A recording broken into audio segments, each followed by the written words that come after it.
avait envie vraiment de... Voilà, il n'est pas très heureux, il veut montrer qu'il existe, alors qu'on ne lui demande rien. Hein. On sait que c'était un bon coureur il y a 2 ans. Et on lui a dit pour la sélection du Tour, où il était un peu en balance, ben, tu seras le coureur d'il y a 2 ans parce que je vois pas pourquoi tu serais moins fort. Donc c'est pas sa qualité première. Alors voilà, c'est l'explication aujourd'hui de faire des efforts, montrer qu'il existe et les efforts ne tuent pas. Hein. Et c'est pas un effort insurmontable qu'il a fait, ça coûte pas très cher. Je sais pas, ça doit faire 40 km environ, hein. C'est ça. Donc je suis très fier de lui. Aujourd'hui, on sait qu'il est dans le peloton et ça, c'est important. Et Matteo, qui était tombé, qui était en difficulté aussi en début d'un moment dans le début de tour. Matteo, hein, 2 chutes.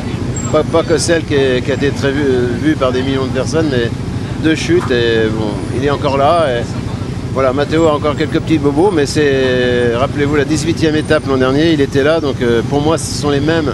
Quand on fait une sélection, on leur dit, mais franchement, vous n'êtes pas en fin de carrière, au contraire. Matteo et Burgodo, c'est quand même 2 clins d'œil du fond de jeu de l'équipe Total Energy qui est basé sur l'obsession du collectif.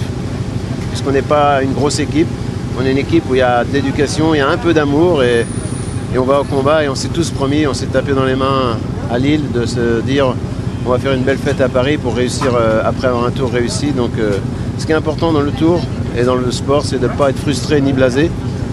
Il y a 21 victoires, il y a 23 équipes, certains vont gagner beaucoup, alors caressons l'espoir de tout faire pour aller en chercher une et on en a 5 ou 6 qui devraient nous permettre d'être acteurs avec l'équipe Total Energy, d'être acteur principal et maintenant le plus haut niveau.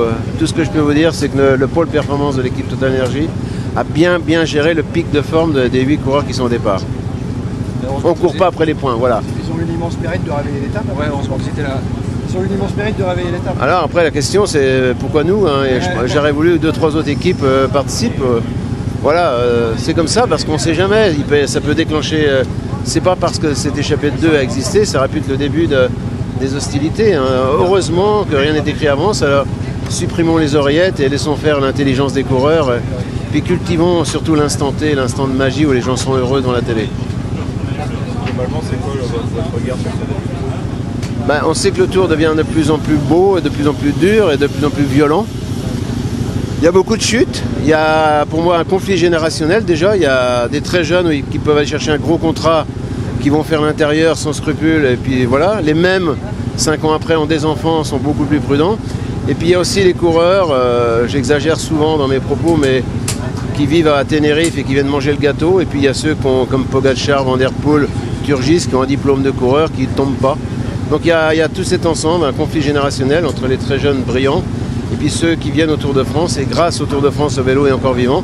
Mais malheureusement, le Tour de France, c'est les plus gros enjeux et on a ce mélange de tout ça. Et en plus, on rajoute l'oreillette alors qu'on dit tous spontanément la même chose au même moment. Changement de direction, remontée.